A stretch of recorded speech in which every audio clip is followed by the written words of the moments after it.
Hey guys, I hope you guys had a tremendous and good weekend. And the reason why I'm making this video is to talk about I think it's UFC 329, and I would like to talk about the main event, which was Conor McGregor versus Max Holloway. And I would start by talking about Conor McGregor. Conor McGregor was someone that changed the game of the UFC due to his confidence, due to his work ethic, due to his patience when he was fighting. Right, he was very smooth with his fighting. Right, and then the fact that he was a major influence with the UFC rising, he started making a lot of money, like fighting against Floyd Mayweather. I think he made something like $70 million, right? And he was someone that I like. I like the beginning of his career, right? But I feel like when the money start coming in, temptation start coming in, right? A lot of love start coming in, right? A lot of ego start coming in, right?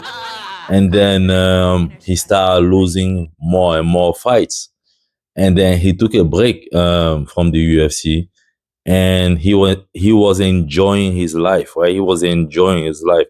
But I gotta say, Conor McGregor was someone that I really liked at the beginning of his career.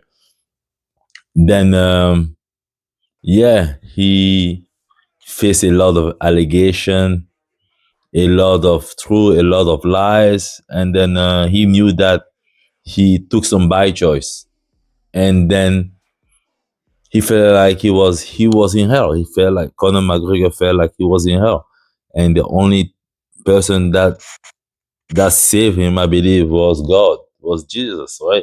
He started becoming a believer. I'm not telling you guys to be a believer. I'm not telling you guys to read the Bible, because reading the Bible came naturally for me. It was something that came naturally because I felt I had a lot of bad experience in a matter of a year, a lot, maybe more than 10 or 15, and then. So Conor McGregor, he became a Christian, or maybe he was a Christian, but he became a Christian, started talking about God, talking about Jesus, and you can see on of one of his wedding, he had his cross.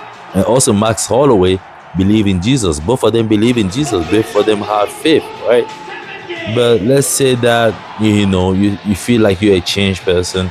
You pray every day. You feel good about yourself.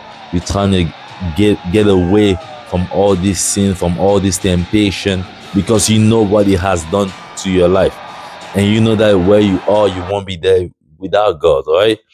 And then you go in for a fight. Now you feel pretty good. You feel pretty good, and then your first kick, you get injured. Imagine that. After taking 5 years of break, your first kick, you get injured. And then there's millions of people that was waiting to see you fight, to see if you could come back. Alright? That break your heart. That will break your heart apart, right? You'll be like, God, what have I done to deserve it? I repent. But guess what? That's God trying to mold us. God mold us through experience, through tragedy, through love, through anything. But everything that He does is always good at the end of the day. I don't know how. Nobody understands God, because that's how God is. He controls the world. He controls everything. All right. And like I say, right now I'm reading the Old Testament. The Old Testament is harsh. It's harsh because God is getting rid of a lot of human beings for certain things, for certain sins. Like Aaron, who was a priest, who was the one praying for the Jewish people. He got killed by God because people were not listening to him. Right? Like I say, the Old Testament is very harsh. Right? And then you have Moses, also, who was with Aaron. He was the one that dog was speaking to command the Jewish people which clan would they represent, or will carry the tabernacle, who will take care of the food, who will be which clan will be the soldier, who will lead first. Moses was like kind of like the CEO, right? So God was telling them what to do. But the thing is, when God saved the people out of Israel, out of Egypt, people always wanted more. It was like, God, you save us, but where's the honey that we used to eat in Egypt? You know, God felt like we were always asking for more. And then let's cut that part. This was just part of the Old Testament, because right now I'm reading the Old Testament so I can understand the New Testament later. Because I want to know how life works. I want to know how life works because life is too freaking beautiful. None of us can control the past. I don't know at what time I'm gonna wake up tomorrow morning. I don't know at what time I'm gonna be at work tomorrow morning. But I go about my faith and my hope telling me I'm gonna be at work. So I kind of feel for Conor McGregor, right? He see his key. He was like, God, I have given my life to you. But I feel like that's God testing you. That's God testing Conor McGregor. Just like Job, you know. Just like King David. King David killed one of his best soldiers because he got his wife pregnant and he didn't want people to find out. But you know what God did? God killed all his children.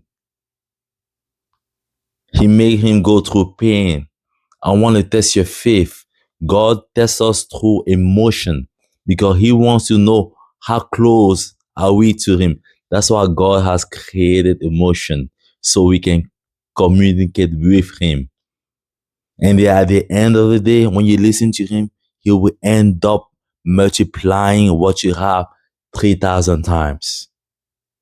It happens to multiple people, you know? And yeah, I feel for McGregor. You walk at the end of the fight, you look around, you say, what have I done to deserve this? Even himself, he said that he feel like he is in hell. I didn't read the tweet, but he said he feel like he is in hell. And then that's what God do. God make us go through a hard time to test our faith. Nothing good come easy, but everything that's bad come very quick. You can find bad things very quick, bad friends very quick, a bad girl very quick, a bad boyfriend very quick. But you find anything that's good, it's gonna take time. God say finding a perfect partner is like looking for gold. You know how hard it is to get gold. So Conor McGregor, I feel your pain. I'm not laughing. I feel like you I feel like you went to God and you redeemed of your sin, and that was redemption. And I feel like it's just God testing you. How faithful are you gonna be? And yeah, Conor McGregor at the end, I'm pretty sure something better will come. I feel you. I feel you. You know, you ask God for forgiveness, and you're still on the way to the mountain. Don't lose faith, man. Don't lose faith. And that message from God, that is, life is not about money. It's about faith. It's about His love. And Connor, that's what it is. Keep your chin up, come back stronger, build up, and we will see what God has for you. All love. Be curious.